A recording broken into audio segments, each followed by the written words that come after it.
Hey guys, I want to divulge into a little bit of existential thinking here. Uh, some writing that I've done in the past that will be included in the book that I release, uh, particularly about the name of God, or YHWH. The greatest sign and wonder is the universe itself. Why does anything exist at all? That is a greater miracle than the opening of blind eyes. When we realize the miracle of all things, there becomes no distinction between the natural and the supernatural. Everything lives, moves, and has its being in the supernatural. What is science but some mysterious laws that if you go to the root have no explanation except that they just happened? What is reality but a projection within the mind of God? What is the energy beaming through your body, allowing you to perceive existence except the power of God? If you go to the root of all things, you will find God and God alone. Is the miracle of blind eyes being opened to wonder? Be in greater wonder of the miracle that there are chunks of matter infused with intelligent consciousness, moving around in space and time by their own volition, with two shiny balls on the top of their head by which they peer out at a universe. This is the beginning of wonder. We go about our days in these bodies, hearing music, falling in love, surrounded by extraordinary beauty. And are we so used to it that we are bored and unimpressed with the miracle of existence? When you hear the birds, do you not hear God smiling? When you feel the wind, do you not feel God breathing? Are we unable to stoke these firing glands within our skulls and awaken our minds to contemplate the wonder of existence? When we say God exists, what are we really saying? What we are saying is we are affirming the mysterious ultimate of the fact of being, the root from which all sprouts. Let us pause for a moment and be aware of reality. Look around. Nothing has to be. None of this is necessary, but here we are in an unnecessary, mysterious, material universe, full of the even greater mysteries of life and truth. Meaning and beauty is everywhere. We call this reality. God is this being who is the enabler and energizer of it all. So what is God? This is where words begin to fail. There are way too many people that have become way too accustomed and familiar with God. He is their personal genie, their religion, their dogma.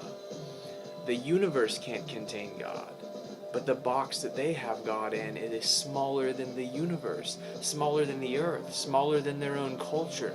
They contain the maker of the wind and the imaginer of the galaxies into 21st century American fundamentalist theories of legal transactions. But let's zone out for a moment and expand our minds concerning this concept of God. Let's let go of our familiar little God and be blown away for a moment with the expansion of our feeble minds in an attempt at grasping what we are really getting at with this word God. This is when we start reaching for some kind of an ultimate necessity that drives all being, a transcendent reality that things like poetry and music can best tap into. And we realize how finite our minds are, and thus our ability for concepts and language.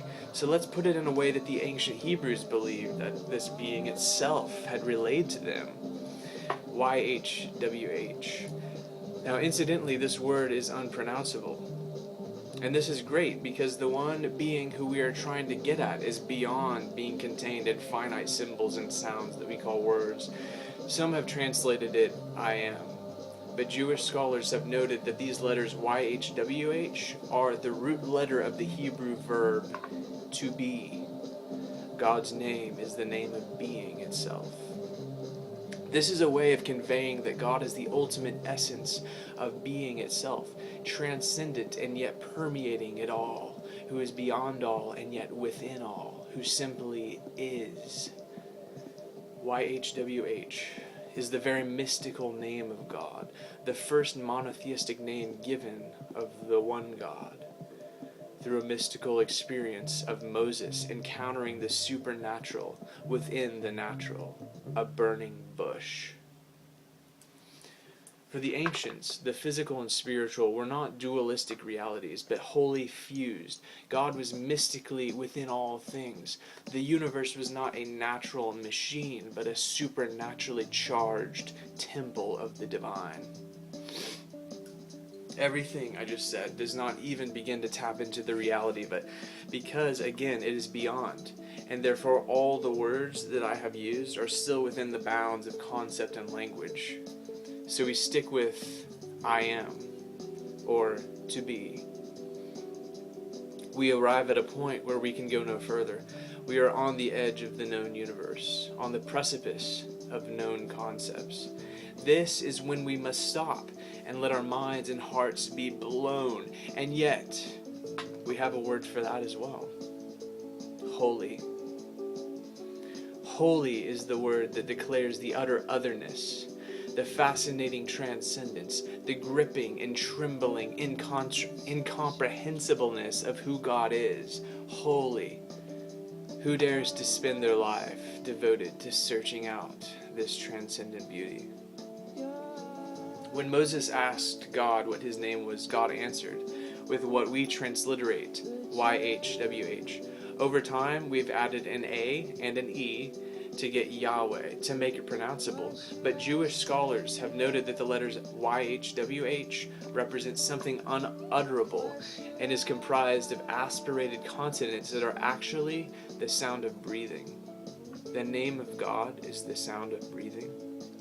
For so long, many have insisted that the name of God is so holy that we dare not speak it. How ironic that the name that God represented himself with, we cannot help but speak by being alive.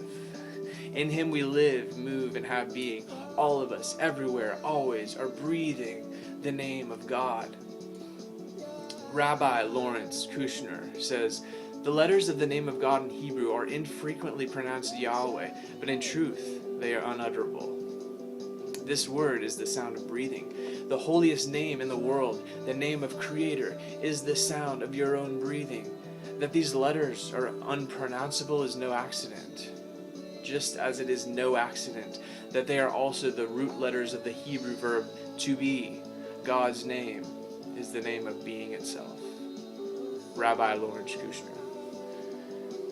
Your very existence, every breath, is an unceasing invitation to awaken to the reality of God. You inhale him and exhale him. Every breath is into and out of him.